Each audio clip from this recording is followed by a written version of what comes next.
शिवपुर नाम का एक छोटा सा गांव था। यहाँ के लोग सालों से अपने शांत माहौल, अच्छे और सीधे साधे सरल जीवन शैली के लिए जाने जाते थे। लेकिन बीते कुछ समय में इस क्षेत्र में मौसम का मिजाज तेजी से बदलने लगा था। गर्मी असहनीय होती जा रही थी और फसलें सूखने लगी थीं। सभी लोग गर्मी से बेहाल थे। फिर भी गांव के लोग एक दूसरे की मदद करते हुए जीवन चलाने की कोशिश करते। उसी गांव के कुछ दूरी पर पहाड़ी क्षेत्र में एक प्राचीन गुफा था, जहां एक वृद्ध साधु रहा करते थे।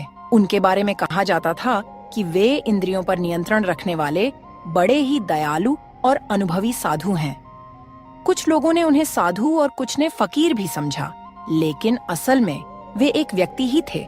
उनका नाम महात्मा शिवानंद था, जो वर्षों से तपस्या कर रहे थे।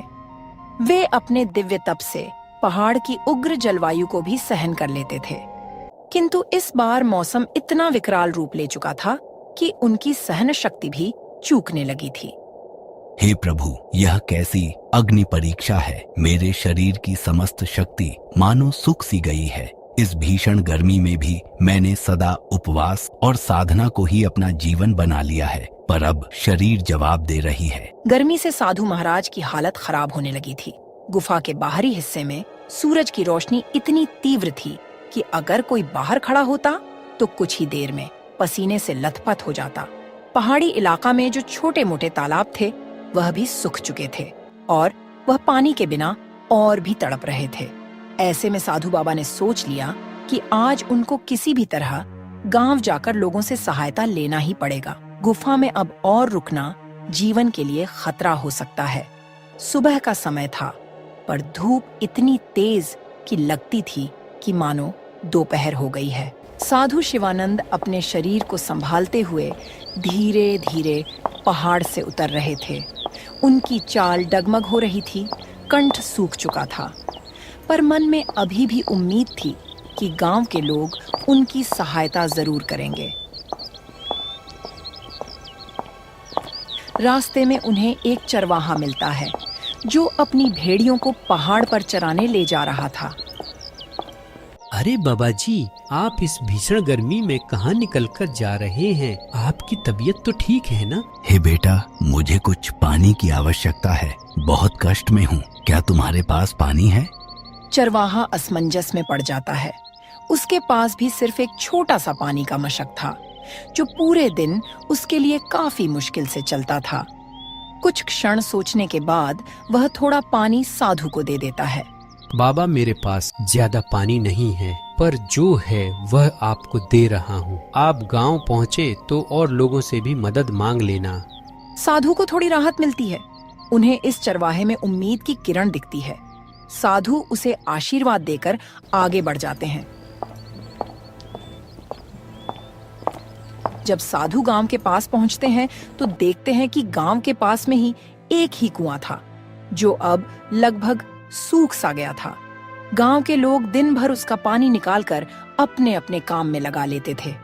साधु शिवानंद जब गांव में दाखिल हुए तो सबसे पहले उन्हें तेज धूप ने इतना तपन दिया कि उनके गर्दन पर चमकती पसीने की बूंदें झलक आईं। गांव की गलियों से गुजरते हुए वे देखते हैं कि अधिकतर मकान मिट्टी के बने थे।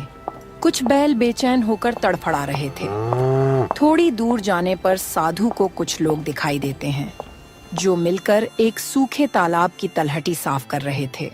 अरे शंभू भाई, लगता है ये गर्मी हमारी जान लेकर ही मानेगी। इतनी गर्मी, ऊपर से गर्म हवा शरीर को जला दे रही है। हाँ, तुम सही कह रहे हो, पर हम कर भी क्या सकते हैं? गांव में सभी परेशान हैं। अब तो कुआं का पानी भी खत्म होने वाला है। अगर पानी खत्म हो गया तो हम सब पानी के बिना तड़प तड़प कर मर जाएंगे।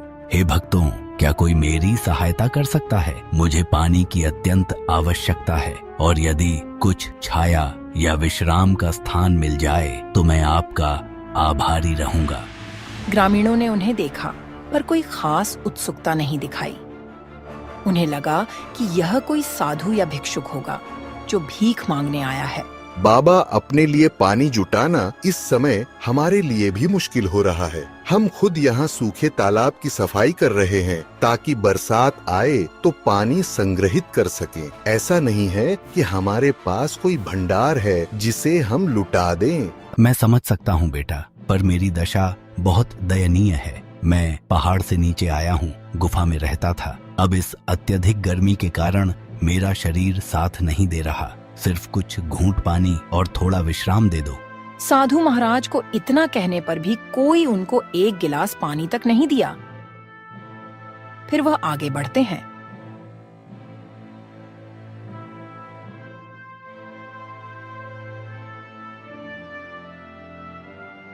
गर्मी से बेहाल मजबूर वह गांव के चौपाल पे जाते हैं, जहां लोग इकट्ठे होकर बैठते थे। चौपाल के बीच में एक बड़ा वृक्ष था, जिसकी छाया ही कुछ राहत देती थी। साधु उसी छाया की ओर बढ़े, लेकिन वहां पहले से ही कुछ लोग बैठे थे और गर्मी से बचने की कोशिश कर रहे थे। बच्चों, मुझे कुछ समय के लिए इस छाया में बैठने दीजिए और हो सके तो एक लोटा पानी दे दो। मुझे बहुत जोर की प्यास लगी है। चौपाल पर बैठे व्यक्ति बाबा का मजाक बनाते हुए बोलते हैं, बाबा, पानी की किल्लत सबको है, फिर भी अगर आपको बैठना है तो किसी कोने में बैठ जाएं, लेकिन हमसे ज्यादा उम्मीद न रखिए। फिर भी आप तो साधु हैं, आपको पानी की क्या जरूरत? आप तपस्या कीजिए। आपको तो भगवान पहले ही इतनी शक्ति दिए हुए है कि आपको पानी की क्या जरूरत? साधु जी शर्मिंदा होकर धीरे से कोने में बैठ गए। वह अत्यधिक थकान महसूस कर रहे थे। उन्हें आशा थी कि शायद कोई और उनको पहचान लेगा या मदद करेगा, लेकिन गांव वालों के बीच एक अजीब तरह का अविश्वास लग रहा था। उन्हें लगा कि साधु धोखा देने आया है या कुछ मांगने आया है जिसे वे पूरा नहीं कर पाएंगे। कुछ देर बाद गांव का मुखिया वहां आता है। वह एक तगड़ा ऊंचे कद का व्यक्ति था, चेहरे पर रोबीला भाव और आंखों में कड़ापन। उसका नाम था भगवंत सिंह। साधु, मैंने सुना है कि आप गुफा में रहते हैं और अब गांव में आकर मदद मांग रहे हैं। यह गांव कोई आश्रम नहीं है कि यहाँ साधु संतों का निशुल्क पालन पोषण होगा। जिस प्रकार हम अपने परिश्रम से जीवन चलाते हैं, वैसे ही आपको भी कोई उपाय ढूंढना होगा। साधु जी ने असहायता से उसकी ओर देखे और कमजोर आवाज में बोले, बेटा, मैंने जीवन भर तपस्या की है, किसी से मांगा नहीं, पर आज तन की कमजोरी मुझे कमजोर कर रही है। क्या इस संसार में करुणा नाम की कोई चीज नहीं बची? कुछ लोगों में हलचल हुई, पर अधिकांश ने मुखिया के क्रूर स्वभाव को देखते हुए कुछ कहने की हिम्मत नहीं की। गांव में कई परिवार थे जो पहले काफी मेहमान नवाज माने जाते थे, पर आजकल पानी और भोजन की कमी ने सबको कठोर बना दिया था। बारिश न होने से फसलें सूख चुकी थीं, कुएं का पानी भी कम हो चुका था और नदियां कहीं दूर सूख चुकी थीं। जीने के लिए लोग दिन रात संघर्ष कर रहे थे। घर के अंदर एक बुजुर्ग महिला अपनी पोता को पंखा डोला रही थी। उसे तेज बुखार था। साधु जब गांव में घूम घूम कर लोगों से मदद मांग रहे थे, तब उन्हें कई मकानों से क्रूर भाषा का प्रयोग मिला। कुछ जगहों पर मना कर दिया गया, तो कहीं उन्हें डांट फटकार सुननी पड़ी। यह सब देखकर साधु के हृदय में बड़ा दुख हुआ। वे सोचने लगे, क्या यही मनुष्यता है? क्या सच में लोग इतने स्वार्थी हो गए हैं कि किसी की सहायता करने में असमर्थ हैं? गर्मी अपना रौद्र रूप ले रही थी। जमीन तप रही थी, हवा गर्म लपटों की तरह चल रही थी। गांव के पशु पक्षी तक तड़प रहे थे। साधु के पैरों में छाले पड़ चुके थे। साधु बाबा ने गांव के बगल में एक छोटा सा बगीचा में जाते हैं। साधु को लगा कि वहां कम से कम छाया तो मिलेगी। वे वहां चले गए। बगीचा में उन्हें एक युवा लड़की दिखाई दी जो सूखी लकड़ियों का गट्ठर उठाए हुए थी। वह भीषण गर्मी में भी काम करने की कोशिश कर रही थी। बेटी, क्या तुम मुझे एक लोटा पानी दिलवा सकती हो? मैं बहुत प्यासा हूँ। लड़की के चेहरे पर दया का भाव था, पर वह भी असमर्थता जताती हुई बोली, बाबा, मैं आपको पानी जरूर देती, पर हमारे घर में भी पानी सीमित है। रोज कुएं पर जाकर लंबी लाइन लगानी पड़ती है, तब कहीं 1-2 मटकी भर पाती हूँ। माफ कीजिए, मुझे डर है कि घर के लोग नाराज ना हो जाए। इतना कहकर वह वहां से चली गई। साधु को समझ आ गया कि गांव के लोग इस समय अपने अपने संकट से घिरे हुए हैं और उनका हृदय भी सूख गया है। जैसे इन खेतों और तालाबों का पानी सूख गया हो। फिर भी साधु ने बगीचे के एक कोने में बैठकर आखिरी बार प्रार्थना की, हे प्रभु, यदि कोई चरम पर हो तो दया का अंकुर फूटना चाहिए, किंतु यहाँ तो मानवता ही विलुप्त हो रही है, ऐसा क्यों?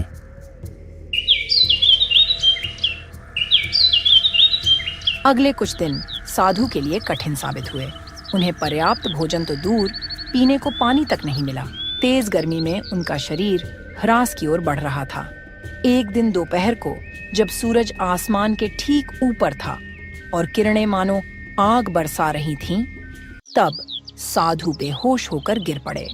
गांव वाले इकट्ठा हुए, लेकिन उस वक्त भी उनमें कोई उत्साह या करुणा नहीं थी। मुखिया भगवंत सिंह भी पहुंचा और साधु को देखते ही बोला, इन्हें उठाकर छाया में कर दो, नहीं तो ये मर जाएंगे तो आगे और झंझट खड़ी हो जाएगी। अरे छोड़ो ना, मर भी गए तो क्या फर्क पड़ेगा, एक साधु ही तो है। हम सबको अपनी रोजी रोटी और पानी का जुगाड़ करना है, इनके लिए कौन वक्त बर्बाद करे। चलो चलो भाई, अपने अपने काम में लग जाओ। कुछ ही देर में साधु को थोड़ा होश आया। उन्होंने धीमी सी सांस ली और बोलने की कोशिश की, लेकिन शब्द उनके कंठ में अटक गए। साधु को लगा कि अब उनका अंत समय आ गया है। कमजोरी इतनी बढ़ चुकी थी कि उनका शरीर कांप रहा था। उनकी आंखों से आंसू बह निकले। वह धीमी आवाज में भगवान को याद करते हुए बोले, हे राम, मैं अपने अंतिम क्षण में इन लोगों को अपनी ओर से क्षमा देना चाहता हूँ, लेकिन उनका हृदय इतना कठोर हो चुका है कि मैं चाहकर भी उन्हें क्षमा नहीं कर पा रहा। मेरे प्राण निकल रहे हैं, इसलिए मैं इन्हें श्राप देता हूँ कि इस गांव में दिन में इतनी भयानक गर्मी पड़ेगी कि लोग आग में झुलसेंगे और रात में इतनी भीषण सर्दी हो कि लोगों की हड्डियां कांप उठे। यही नहीं, यह चरम मौसम इनके जीवन में भय और बीमारी लाएगा जब तक ये लोग मानवता का पाठ न सीखें। इतना कहकर साधु ने अपने प्राण त्याग दिए। गांव वाले हक्के बक्के रह गए। कुछ को इस श्राप पर हंसी आई तो कुछ लोग निराश हुए। अरे भाई, यह मृतक साधु का श्राप कहाँ लगेगा? सब ढोंग ढकोसला है। चलो चलो, अपने काम में लग जाओ। यहाँ अपना टाइम खराब करने से क्या फायदा? साधु था, मर गया।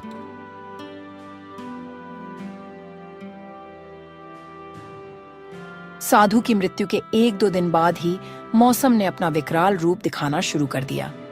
सूरज की गर्मी, जो पहले ही असहनीय थी, अब और भी प्रचंड हो गई। तापमान इतना बढ़ गया कि मिट्टी में दरारें पड़ने लगीं। पशु पक्षियों के लिए जीवन और भी कठिन हो गया।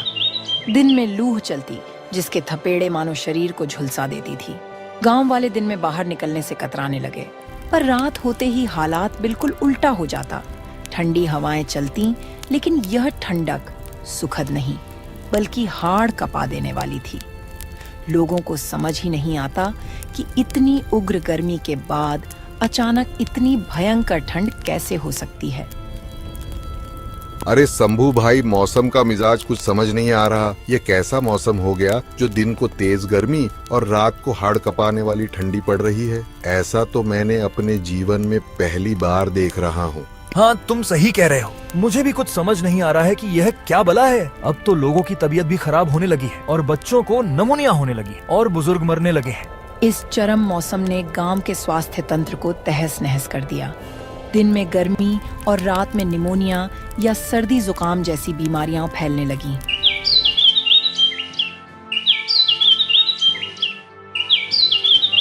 मुखिया भगवंत सिंह ने महसूस किया, हालात हाथ से निकल रहे हैं। दिन के समय कोई खेतों में काम नहीं कर पा रहा, फसलें जल रही हैं, पशु मर रहे हैं, पीने का पानी कम हो रहा है और रात में लोग कांप कांप कर सो नहीं पा रहे। बीमारियां फैल रही हैं, बच्चे बुखार से तप रहे हैं और बूढ़े मर रहे हैं। यह एक मुसीबत है। मुझे इस पर जल्दी कोई फैसला लेना होगा।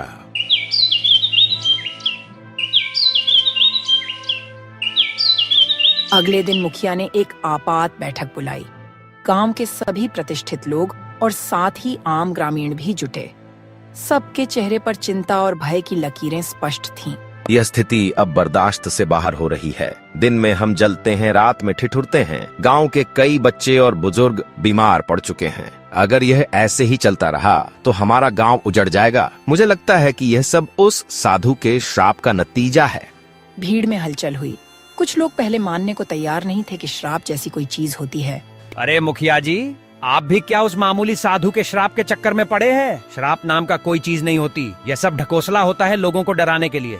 मुखिया जी, हमने उन साधु के साथ अच्छा व्यवहार नहीं किया। वह बेचारा गुफा से चलकर आए थे, पर हमने उन्हें पानी तक नहीं दिया। वह हमारे सामने तड़पता रह गए और हम देखते रहे। हमें अवश्य ही उसका प्रायश्चित करना चाहिए। अगर सच में साधु का श्राप हम आम गांव वालों को लगा है तो हम इसका प्रायश्चित करेंगे, लेकिन अब उस साधु की मृत्यु हो चुकी है। हम कैसे प्रायश्चित करेंगे? क्या अब और कोई उपाय नहीं है जिससे हम इस श्राप से मुक्ति पा सके? किसी को समझ नहीं आता कि अब वह क्या करे। तभी बुढ़िया बोलती है, अगर सच में हमें इस श्राप से छुटकारा पाना है तो हमें गांव से कुछ दूरी पर एक झोपड़ी में वृद्ध आदमी रहते हैं। उनका नाम दादूराम है। वह बहुत जानकार और ज्ञानी है। हमें उनसे मिलना होगा। सभी लोग इस बात से सहमत होते हैं और उनके पास जाते हैं।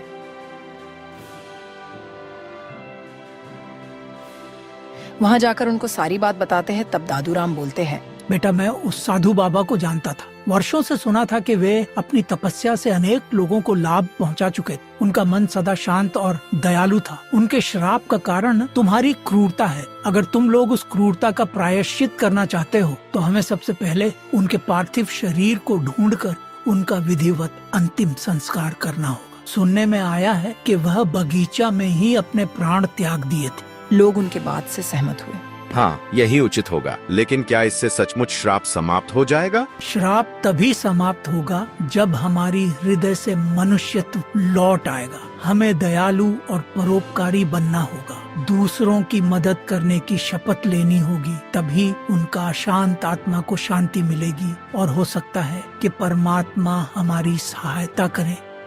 गांव के लोग एकजुट होकर बगीचा में पहुंचे, जहां साधु का पार्थिव शरीर पड़ा हुआ था।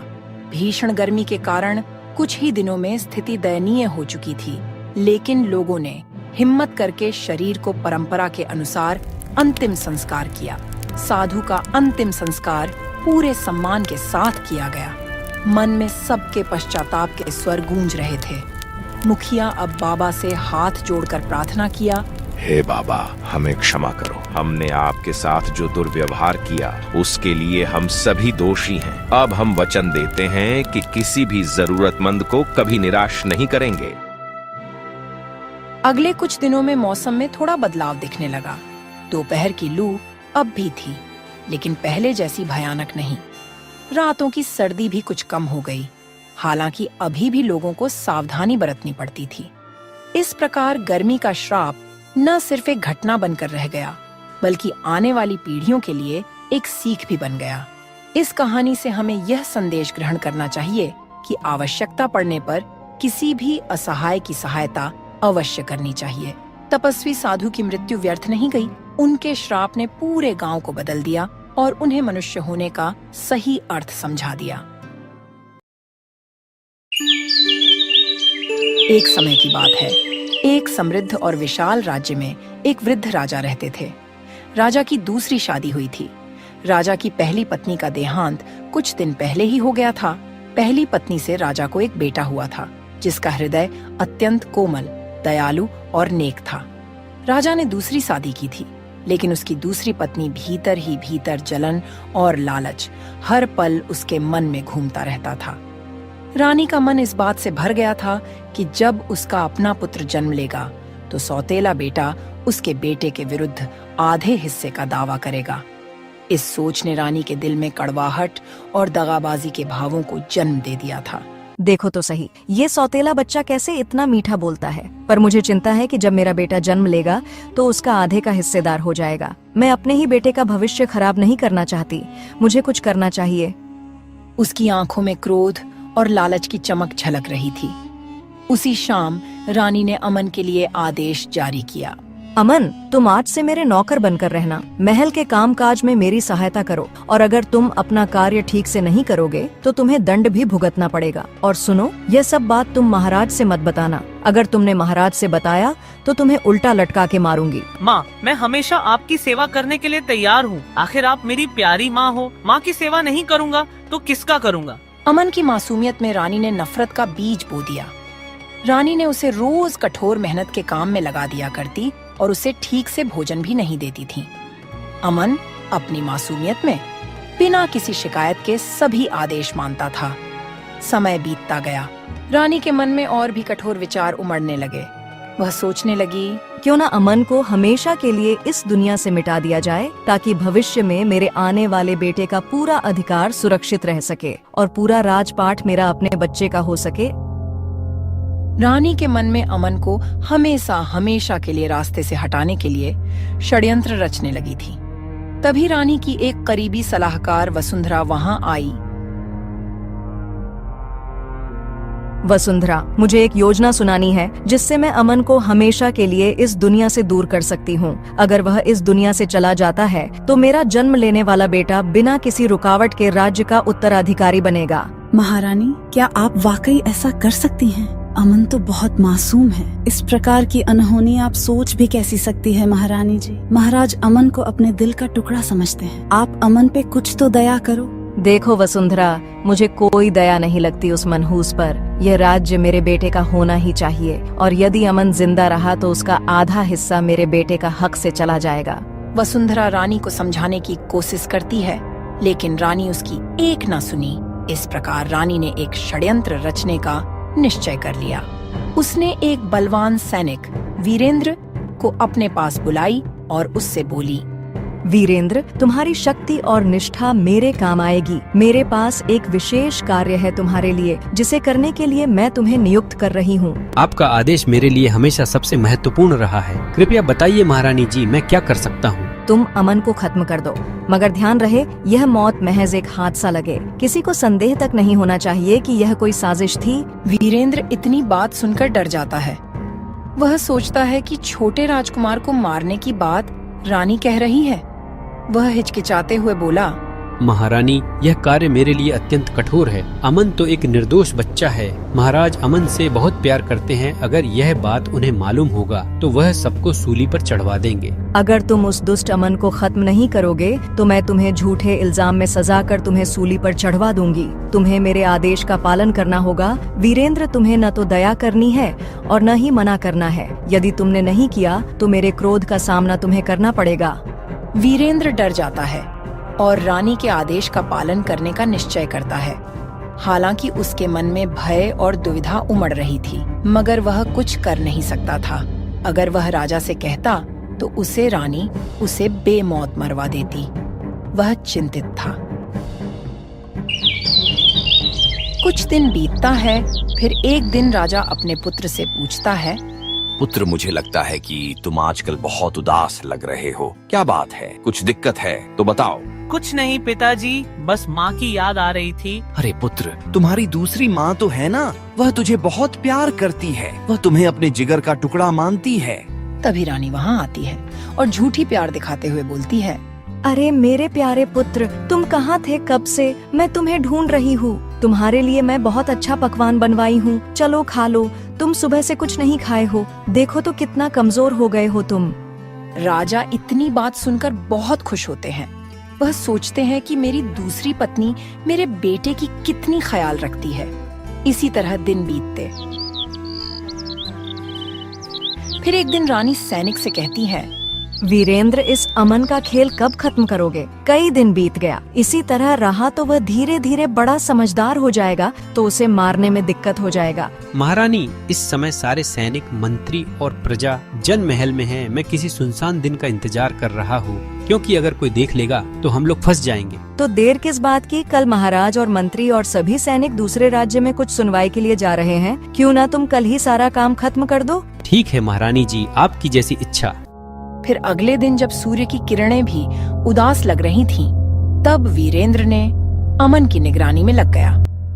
वह जानता था कि उसे आज अमन को इस दुनिया से खत्म करना है। अमन हमेशा की तरह महल के कार्यों में लगा हुआ था, बिना किसी शंका के। वीरेंद्र अमन को देखकर अपने मन में सोचता है, हे भगवान, यह मैं क्या करने जा रहा हूँ? इस निर्दोष बच्चा को कैसे मार सकता हूँ मैं? पर महारानी का आदेश सबसे ऊपर है, नहीं तो महारानी अनर्थ कर देंगी।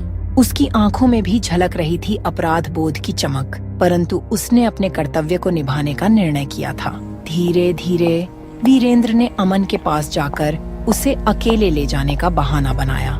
छोटे महाराज, मुझे महल के बाहर कुछ जरूरी काम के लिए जाना है और आपको भी हमारे साथ चलना होगा। मेरे साथ चलो, मैं आपको कुछ रोचक जगह दिखाने ले जाऊंगा। ठीक है, मैं चलूंगा, पर पहले माँ से इजाजत तो ले लूं, नहीं तो वो बहुत गुस्सा होंगी, क्योंकि वो मुझसे बहुत प्यार करती हैं। उनके इजाजत के बिना मैं कहीं नहीं जा सकता। इतनी बात सुनकर सैनिक का दिल पसीज जाता है, मगर वह रानी के खिलाफ भी नहीं जा सकता था। वह दुखी मन से अमन को कहता है, अरे छोटे महाराज, रानी साहिबा ही बोली हैं तुम्हें घुमाने के लिए, चलो मेरे साथ, तुम्हें आज कुछ अद्भुत जगह दिखाऊंगा। ठीक है, चलो मैं चलूंगा, पर मेरा दिल कहता है कि मैं पहले माँ से पूछ लूं, उसके बाद मैं चलूंगा।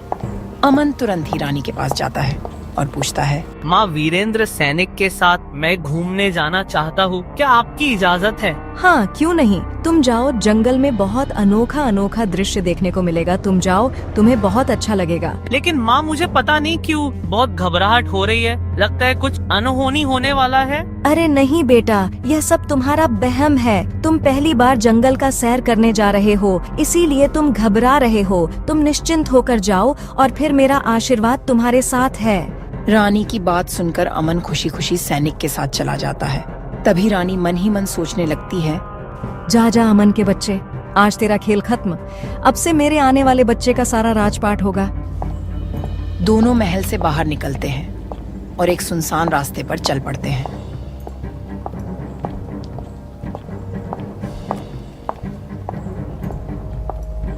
जाते जाते बीच जंगल में वीरेंद्र ने अपना तीरंदाजी धनुष निकाल लिया और अचानक अमन पर वार कर देता है। तीर लगते ही अमन खून से लहूलुहान हो गया। वह चोटिल हालत में आश्चर्य से सैनिक से पूछता है, हे प्रिय सैनिक, तुमने मेरे साथ यह क्या किया? तूने मुझे क्यों मारा? मुझे क्षमा करना छोटे महाराज, मैं मजबूर था। यह सब षड्यंत्र महारानी का था। भगवान तुम्हारी आत्मा को शांति दे। सैनिक को इतना कहते ही अमन का छोटा जीवन उसी क्षण खत्म हो गया। वीरेंद्र ने अमन के शरीर को एक गहरे जंगल के कोने में फेंक दिया ताकि कोई भी इस षड्यंत्र का पता न लगा सके। जंगल की गहराई में जहां प्रकृति की शांति विराजमान थी, उसी समय एक साधु अपनी तपस्या में लीन होकर चलते हुए रास्ते से गुजर रहे थे। साधु का नाम ज्ञानानंद था। चलते चलते उसने उस सुनसान मार्ग पर एक निर्जीव सा दृश्य देखा। वहां एक बच्चा पड़ा हुआ था जिसकी हालत दयनीय थी। हे भगवान, यह बच्चा तो बेहद दुखद और खून से लहूलुहान अवस्था में है। ज्ञानानंद ने तुरंत बच्चे के पास जाकर उसका निरीक्षण किया। उसने देखा कि बच्चे के शरीर पर गहरी चोटें थीं, परंतु उसकी सांसें अभी भी चल रही थीं। ज्ञानानंद ने बच्चे को धीरे धीरे उठाया और अपने कुटिया में लेकर आए।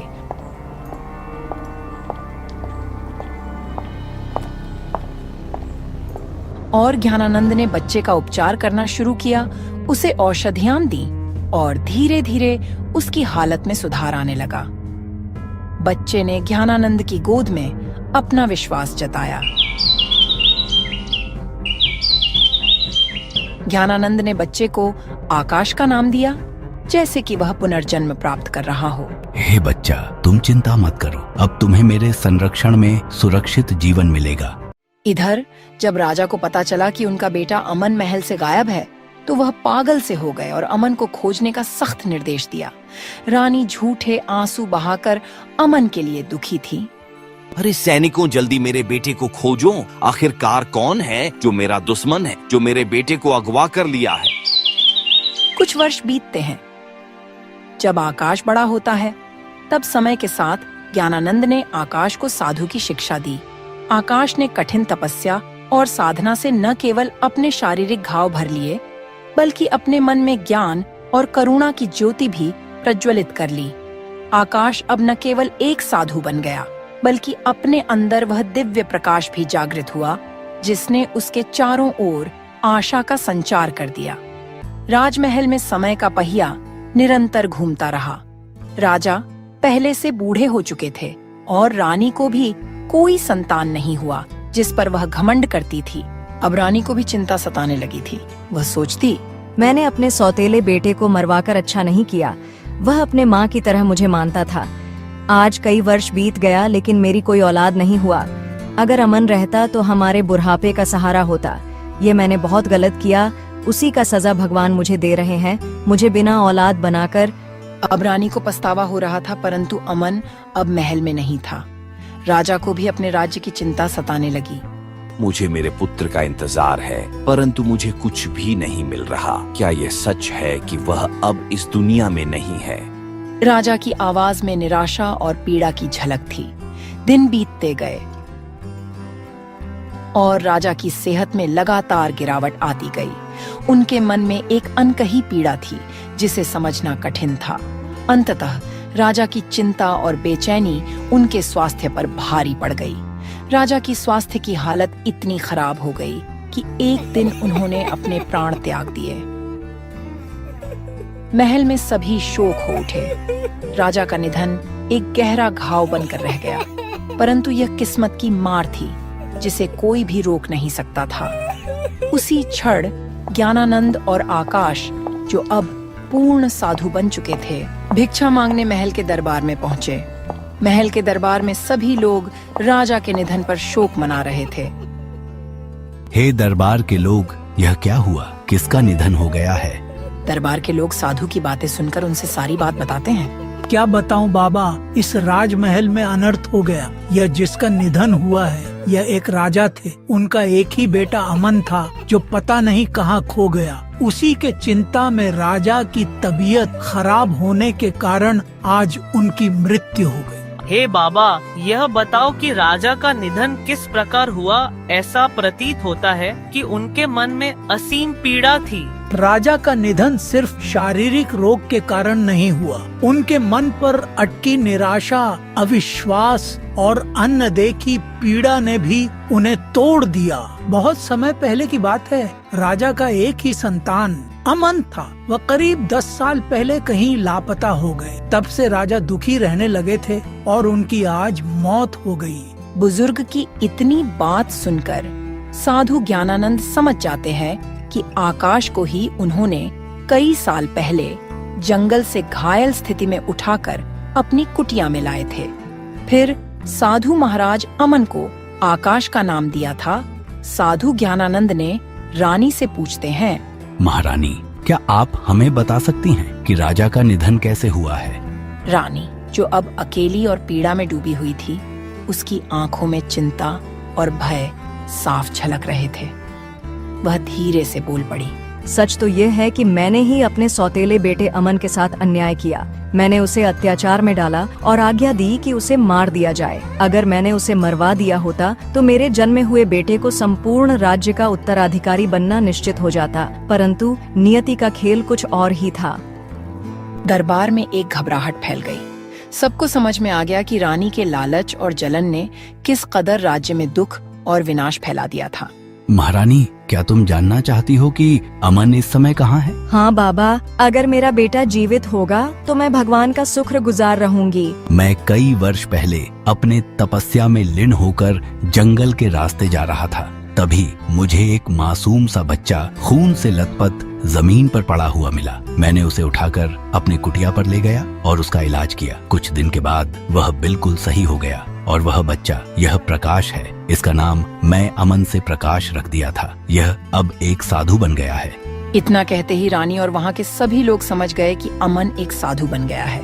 रानी रोते हुए बोलती है, अरे मेरे बेटे, मुझे माफ कर दो। मुझसे बहुत बड़ी गलती हो गई। मैं अपने लालच और स्वार्थ के लिए तुम्हें मरवाना चाहा। अब मुझे इसकी सजा मिल रही है। मुझे क्षमा कर दे बेटा। देख रहा है बेटा, तुम्हारे पिताजी तुम्हारा इंतजार करते करते इस दुनिया को छोड़कर चले गए। मत रो माँ, तुम्हें जो अच्छा लगा तुमने वह किया। तुम कल भी मेरी प्यारी माँ थी और आज भी हो। इस राज्य का प्रत्येक व्यक्ति यह सीख ले कि लालच और जलन केवल विनाश का कारण बनते हैं। हमें अपनी भावनाओं को संतुलित रखकर प्रेम और सहानुभूति की राह पर चलना चाहिए। मुझे क्षमा करो अमन बेटा। मुझसे बहुत बड़ी भूल हो गई। मुझे अपने किए पर पछतावा है। अब तुम्हारे पिता भी इस दुनिया से चले गए। अब इस राज्य को देखने वाला कोई नहीं है। अब तुम इस राजमहल की गद्दी संभाल लो। राजपाट और गद्दी का मोह जिस दिन त्याग दिया उसी दिन सच्चा साधु बन गया माँ। अब मेरी लालसा सिर्फ परमात्मा की भक्ति में है, न कि सोने चांदी और सिंहासन में। बेटा, खोल दे यह साधु का वस्त्र और मेरे साथ रह। क्या तू अपने माँ को छोड़ देगा? देखना, मैंने जो किया उसकी सजा मुझे मिल गई। तेरे अलावा मेरी कोई संतान नहीं हुआ। अब तू मेरे पास रह जा। नहीं नहीं माँ, जो सच में साधु बनता है वह लोभ, मोह और इच्छाओं की बेड़ियां तोड़ चुका होता है। राज सिंहासन हो या जंगल की कुटिया, मेरे लिए दोनों बराबर हैं। गद्दी की चाहत तो उन लोगों में होती है जो सांसारिक सुखों में फंसे होते हैं। साधु का एक ही धन होता है, तप, त्याग और सत्य का मार्ग। अमन रानी की एक न सुना और अमन अपने पिता का अंतिम संस्कार कर देता है और वह और राजमहल से चला जाता है। रानी की आंखों में आंसू थे। वह देखती है कि मेरा बेटा बहुत दूर चला गया। सभी के आंखों में आंसू थे। रानी की इस स्वीकृति ने पूरे महल में एक गहरी मौनता फैला दी। लोग सोचने लगे कि कैसे एक इंसान के अंदर की जलन और लालच पूरी दुनिया को तबाह कर सकता है। लेकिन अब पछतावे की यह चुभन समय की धारा में खो गई थी। ज्ञानानंद और अमन के साधु स्वरूप ने लोगों को यह संदेश दिया कि जीवन में दया, प्रेम और क्षमा का महत्व कितना अधिक होता है।